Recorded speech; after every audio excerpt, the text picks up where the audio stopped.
What's up, everybody? Welcome back to Big Red Weekly. Subscribe to the channel if you haven't already. I'm trying to hit 500 subscribers by the end of the year, so your subscription would definitely mean a lot to me. As you can tell by the video, we're going over the start of free agency. Just started today. I'm not going to go over every little detail because that would take too long, and I know you all don't want to hear me for that long, but I'm going to go over the most notable names, and we'll keep it pretty short. To kick it started off with Lonzo Ball to the Bulls. He signed a 4-year, $85 million contract.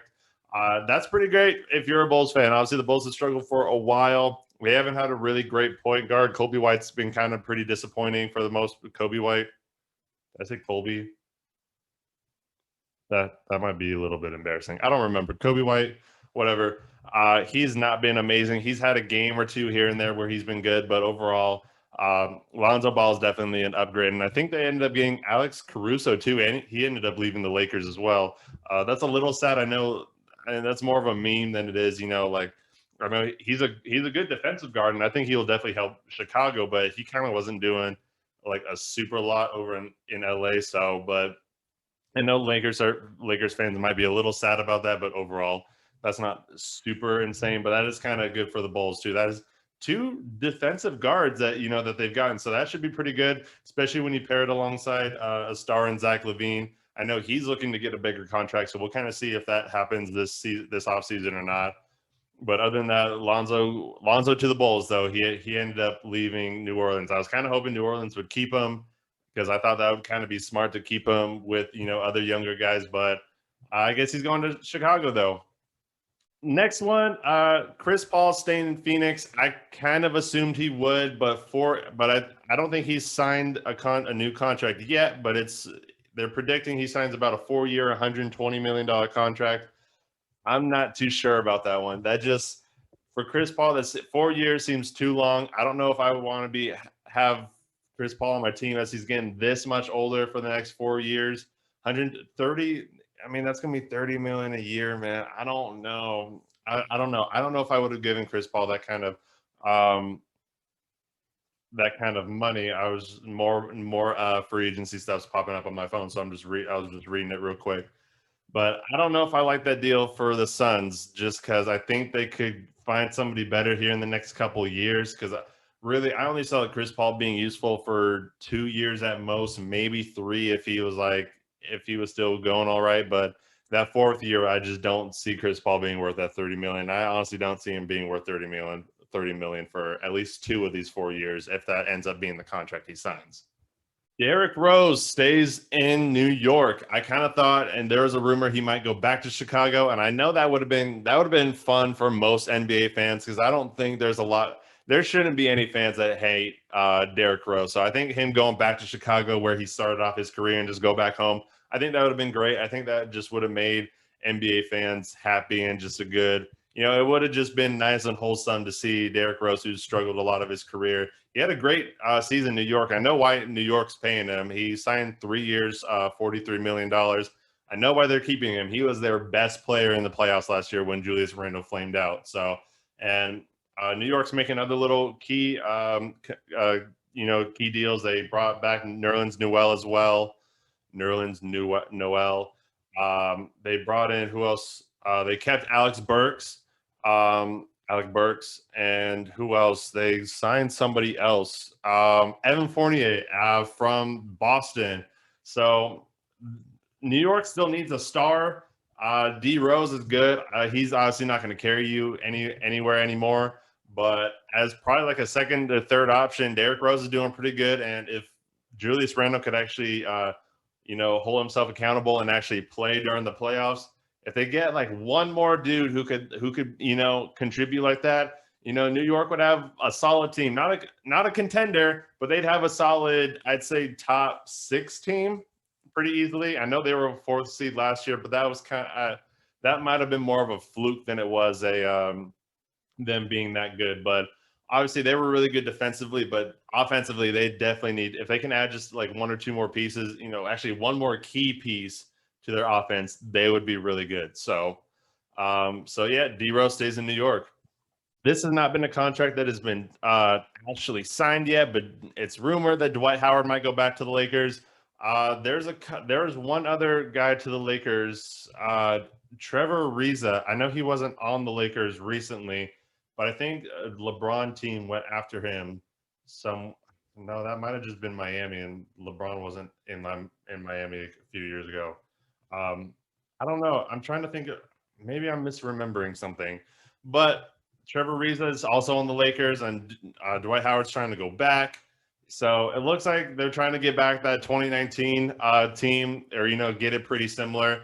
Trevor Reese is a nice shooter, so that helps. That's a veteran shooter, so he definitely helps that lineup. Now that they have Westbrook, they need like one or two more shooters. I don't know if the Lakers have made any other moves as of yet. I didn't see any, but I'm sure it's bound to happen. But Dwight Howard's coming back to the Lakers, and I know that'll definitely be great for that bench energy too.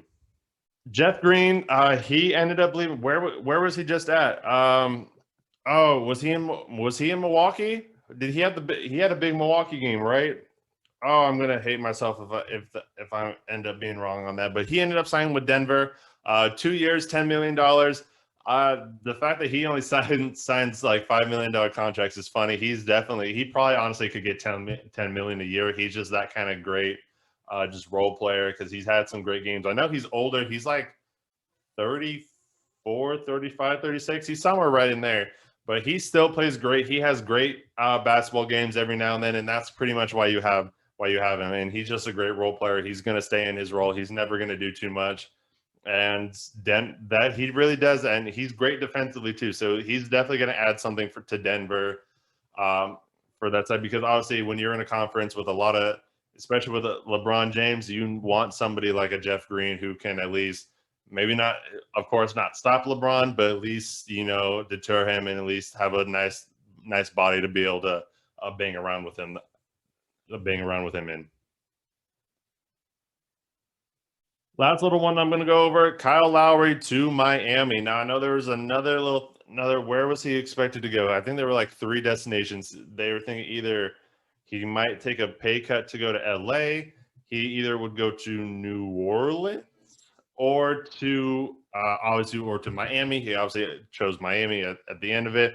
I think it said that Lowry and Jimmy Butler were really good friends, so that's why he ended up going to Miami. But he signed a 3-year, $90 million contract. DeMar DeRozan's another guy who's expected to maybe go to Miami as well. And in that way, Miami Heat would look pretty good. They brought back Duncan Robinson on a 5-year, $90 million contract, if I remember correctly. It's kind of hard to remember all these years and numbers and how much everybody's getting paid, especially when we're talking about free agency and all these new contracts come up. But DeMar, Kyle Lowry, and Jimmy Butler in Miami would be pretty interesting. It still hurts that DeMar DeRozan's not a great three-point shooter, but he's a guy who can just go out and get his own bucket. And honestly, if we learned anything from this past NBA Finals, it's that when the going gets tough, what do teams resort to? They resort to layups and mid-range shots. And what can DeMar DeRozan do? He can hit mid-range shots. He's one of the best mid-range shooters probably in the NBA right now, because that's all he takes. That's why he's as good as he is. He's definitely dropped off a little bit. His scoring's dropped off mostly, but it's still not even bad. He's still efficient. He's just focused more on playmaking a little bit more than he is scoring. So if he goes to Miami, I could see him being a solid, probably like anywhere from 15 to 18 points a game, and probably average anywhere from like 5 to 8 assists. So he would definitely help Miami as just like another guy who can create his own shot.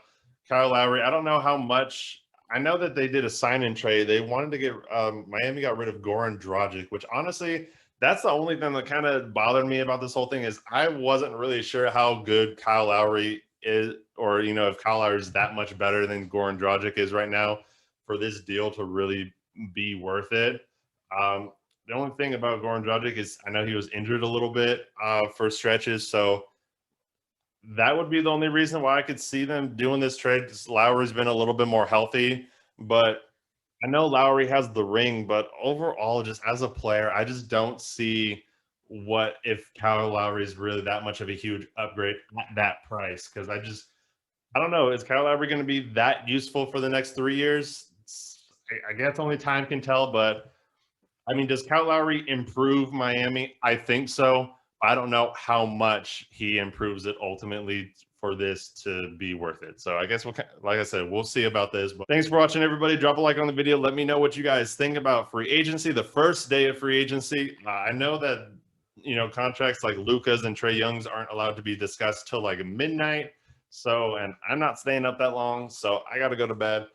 But I will go over if a lot of significant things happen tomorrow. I'll make another video, throw it out tomorrow, and we'll just keep going from there as long as free agency keeps staying interesting. It obviously had a great start to it, but there's definitely a lot more things that we can hear about because I'm still waiting to hear about where Ben Simmons is going to go, and I still want to make a Ben Simmons video. I need to do that.